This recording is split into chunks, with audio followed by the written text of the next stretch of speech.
नमस्कार, मैं सामाजिक कमल और आप देख रहे हैं मेरा डिजिटल प्लेटफॉर्म द खबर डेली। हम आज एक ऐसे युवा से मिलने वाले हैं जिस युवा ने शिक्षा के लिए जो ग्वालियर में एक प्लेटफॉर्म तैयार किया, उससे हजारों बच्चों को बहुत लाभ मिला।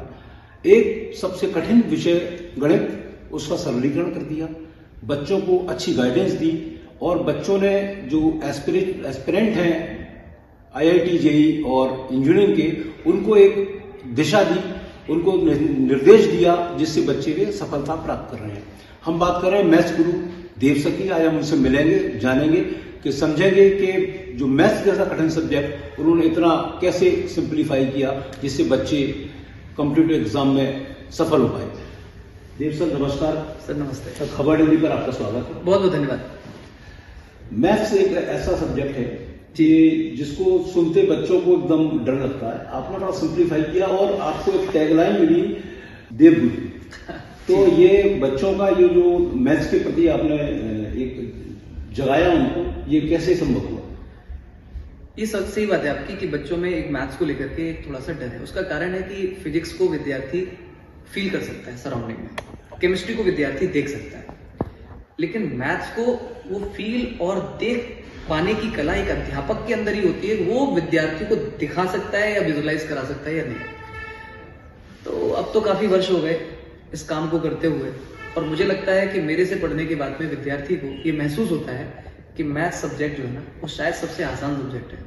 तो अब वो कुछ गॉड गिफ्ट कह लीजिए। मेरे पिताजी कहा करते हैं कि टीचर्स बनते नहीं है, पैदा होते हैं। तो अब कुछ तो खास बात रही होगी जो विद्यार्थियों को ऐसा समझ में आता है। तो मैं मैथ्स को मैं आसान बना लेता हूँ और बहुत आसान कर लेता हूँ विद्यार्थियों के लिए। एक बड़ा आपका जो फोटोजेनिक फेस है हमें दिख रहा है ग्वालियर में जगह जगह विज्ञान पथ। जी, तो ये विज्ञान पथ क्या है और इसकी क्यों जरूरत पड़ी, इसके बारे में जरा बताइए। देखिए सर, क्या है, मैथ्स को अच्छा करा देने से विद्यार्थी किसी भी कॉम्पिटिटिव एग्जाम में क्वालिफाई होगा, इस बात की गारंटी तब तक नहीं है जब तक कि उसके बाकी सब्जेक्ट्स पर भी ध्यान न दिया जाए। तो विज्ञान पथ केवल एक इस तरह का वेंचर है जहां पर मेरे साथ साथ फिजिक्स और केमिस्ट्री के टॉप क्लास फैकल्टीज पढ़ाने वाले हैं। और वो फैकल्टीज मैं देश भर के जगह जगह से ढूंढ करके चुन करके मैं मेरे हिसाब से लाने वाला हूँ। मेरी कोशिश एक ही है कि विद्यार्थी मैथ्स में अगर देव सर को पाते हैं तो उसी तरह से उनको फिजिक्स का अध्यापक मिल जाए, उसी तरह से केमिस्ट्री का अध्यापक मिल जाए।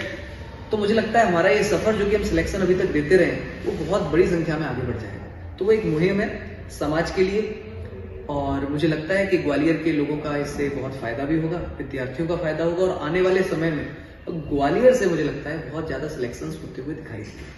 माने कि आपने जो बच्चे कोटा की तरफ देखते थे, अब ये बच्चे ग्वालियर में विज्ञान पथ को देखेंगे और अपने जीवन के पथ को, अपनी सफलता के पथ को प्राप्त करेंगे। सर मैं इसमें थोड़ा सा आपको करेक्ट करता हूँ। कोटा का जो बच्चों का जाने का रुझान है वो पिछले काफी समय से काफी रुक गया है। आप आए दिन वहां पर होने वाली चीजों को और केसेस को आप खुद देखते होंगे, वो तो वैसे भी रुक गया है। लेकिन विद्यार्थियों को जो अच्छी शिक्षा मिल जाए वो ग्वालियर में धीरे धीरे माहौल बन रहा है, और मुझे लगता है कि उसमें मैं एक महत्वपूर्ण भूमिका निभा रहा हूँ। तो आने वाले समय में आप ये कह सकते हैं कि पूरे देश में जब ये बात आएगी कि सबसे अच्छी पढ़ाई किस शहर में होती है, तो उसमें एक नाम ग्वालियर का अवश्य आएगा। इस मुहिम पर मेरा काम चल रहा है। बच्चों का लेवल, जो उनके मेंटल लेवल है, IQ लेवल है, उनकी मेहनत है, वो कैसे देखते हैं आप ग्वालियर में? मतलब किस तरह का बच्चा आपको मिलता है? देखिए सर, मैं आपको बताऊं तो विगत लगभग 12-13 वर्षों से ग्वालियर में जो मैंने महसूस किया, प्रॉब्लम यहाँ ये है कि टीचर्स अच्छे हैं लेकिन वो विद्यार्थी के लेवल पर जाकर के पढ़ा नहीं पाते। मतलब बच्चे को 10th तक यहां तक इतना आना चाहिए, अब बच्चा अगर नीचे है तो उस पर ध्यान नहीं दे पाते। जो विद्यार्थी उस पर ध्यान देने का, जो टीचर्स उस पर ध्यान देने का प्रयास करते हैं, वो अच्छे विद्यार्थी को नहीं पकड़ पाते।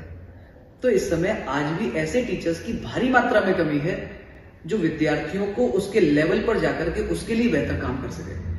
और विज्ञान पथ में हमारी मुहिम का हिस्सा ही यही है कि हम पहले बच्चे का लेवल समझते हैं, उसके हिसाब से विद्यार्थी के लिए काम करते हैं। इसलिए मैं आपको बताऊं, विगत वर्षों में जितना विद्यार्थी मुझसे पढ़ा है, उस बच्चे के माता पिता से अगर आप बात करेंगे तो एक असफल हुआ विद्यार्थी भी आपको ये बोलता हुआ मिल जाएगा कि जीवन का पाठ देव सर ने सही पढ़ाया और सब्जेक्ट जबरदस्त पढ़ाया, मेरे बच्चे का लेवल यहां था, यहां से यहां पहुंचाया। और देखो भाई सर, मैं तो ये समझता हूं सक्सेसफुल होना, फेल्योर होना जीवन का हिस्सा है। हमारी कोशिश है प्रोसेस को फॉलो करवाना और करना। और विद्यार्थी के साथ अंतिम समय तक लगे रहना जब तक उसका एग्जाम नहीं हो रहा, उसमें हम माहिर हैं, तो वो काम करते हैं सर। मैंने ये देखा है कि जो आपने बोला कि बच्चा 9th स्टैंडर्ड से शुरू होता है, तो आपने ये शुरू किया कि 9th से ही बच्चे को उस लेवल की प्रिपरेशन कराना शुरू कर देते हैं। जी सर। तो इससे आपको और बच्चे दोनों को बहुत सहयोग मिलता होगा। देखिए, आमतौर पर ग्वालियर में ऐसा ट्रेंड था सर पहले, और कम से कम वो पेरेंट्स तो ये बात को मानेंगे जो मुझसे विद्यार्थी पढ़े हुए हैं 3-4 साल पहले, खासतौर से कोविड से पहले का, वो फंडामेंटल लेवल पर ध्यान नहीं देते। उनको IIT की तैयारी करनी है, नीट की, वो जागते ही वो 11th क्लास में। अब हमने मुहिम इस बार स्टार्ट की है 6th क्लास से लेकर के और 12th क्लास तक, 6th, 7th, 8th, 9th में विद्यार्थी को ओलंपियाड की तैयारी कराना, जिससे कि बच्चे का ब्रेन डेवलप होता है। देखो सर, मेरा मानना है कॉम्पिटिटिव एग्जाम की तैयारी का केवल कारण ये नहीं है कि कॉम्पिटिशन ही निकाले बच्चा। अगर पेरेंट्स मुझसे बात करते हैं, सर आप भी समझिए, जब विद्यार्थी कॉम्पिटिशन की तैयारी करता है तो ब्रेन शार्प होता है, उसके सोचने की क्षमता बढ़ती है, उसमें पेशेंस आता है, आंसर नहीं आ रहे कोई बात नहीं, टिके रहो, डटे रहो। ये सारी काबिलियत वो है जो विद्यार्थी को जीवन में आगे चल करके उसको हेल्प करने वाली है। तो ये पोटेंशियल भी बच्चे का बढ़ाना है हमें ये भी देखना है कि बच्चा अगर हार रहा है तो उसको कैसे संभलेगा वो। तो बहुत सारी चीजें संभल जाती हैं अगर बच्चे का कंपटीशन को तैयारी करने का मन हो। तो इसलिए मैंने 6th क्लास से उसका प्रयास किया है सर, और उस रास्ते पर आगे बढ़ना है। मतलब मोटिवेशन बिल्कुल सर, ये आपका फंडा बिल्कुल बच्चों सर। के ऊपर आपका अप्लाई करें। सर इस समय बच्चा ना मोबाइल के युग में सबसे ज्यादा अकेला महसूस करता है, ना पेरेंट्स समझ पाते हैं ना टीचर्स। विद्यार्थी को एग्जाम के समय ये लगता है कि हमारे पेरेंट्स ने पैसे तो खर्च कर दिए, लेकिन अब हम बात किससे करें। मैं आए दिन बच्चों से बात करता हूँ तो एक ही बात आती है, सर हम अकेलापन महसूस कर रहे हैं बहुत ज्यादा। तो बस बच्चों से बात करने की जरूरत है और उनसे दोस्ती करके उनको प्यार से समझाने की जरूरत है, रिजल्ट तो आता ही आता है। मैंने आपने एक नया प्रश्न मुझे दिया कि बच्चों अकेलापन महसूस कर रहे हैं, तो पेरेंट्स के लिए आपके क्या सुझाव और सलाह होगी? सर मेरा व्यक्तिगत मानना ऐसा है, किसी भी विद्यार्थी को, किसी भी बच्चे को अगर आप हैंडल करना है सर, तो रेत को हाथ में पकड़ने जैसा है सर। अगर आप रेत को तेजी से पकड़ोगे ना सर, तो रेत रुकेगी नहीं हाथ में। ऐसा ही है युवा पीढ़ी और बच्चों के साथ में। अगर आप उसको जोर जबरदस्ती से उसको पकड़ने की कोशिश कर रहे हो ना सर, तो बच्चा पकड़ में नहीं आएगा। रेत को जैसे आप ऐसे रख सकते हो ना, ऐसे आपको विद्यार्थी बच्चे के हृदय में प्रवेश करना पड़ता है और वहां ज्योति जगानी पड़ती है संस्कार की, शिक्षा की, और उसका इंपैक्ट होता है कि बच्चा आपके हिसाब से चलना शुरू हो जाता है, जो सही है। तो आमतौर पर पेरेंट्स यही गलती करते हुए दिखते हैं कि वो रेत को मुट्ठी में पकड़ने की कोशिश करते हैं, जो कि एक असंभव काम है। मैंने विज्ञान पथ के आने के बाद जो सक्सेस का पथ है वो आसान होने वाला है, सामान्य भाषा में भी है।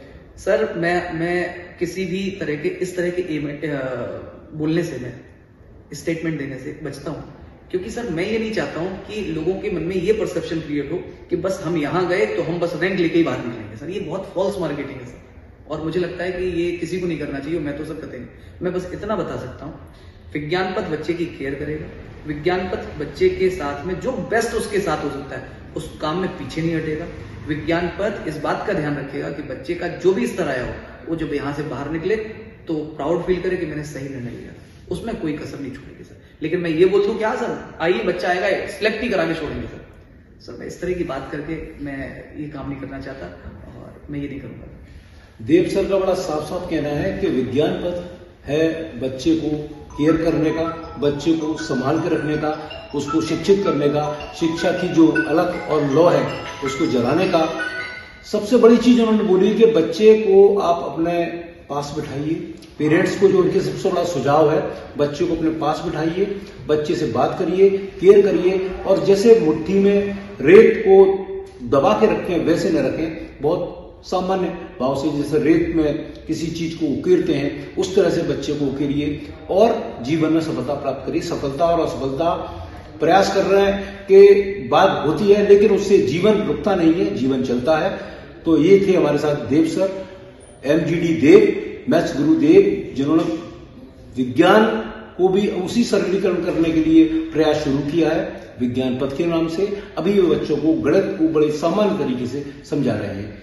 मेरा ये वीडियो आपको कैसा लगा, इसके बारे में जरूर सुझाव दीजिए। द खबर डेली के फॉलो करिए, सोशल मीडिया हैंडल्स को फॉलो करिए, लाइक करिए, कमेंट करिए। धन्यवाद, नमस्कार।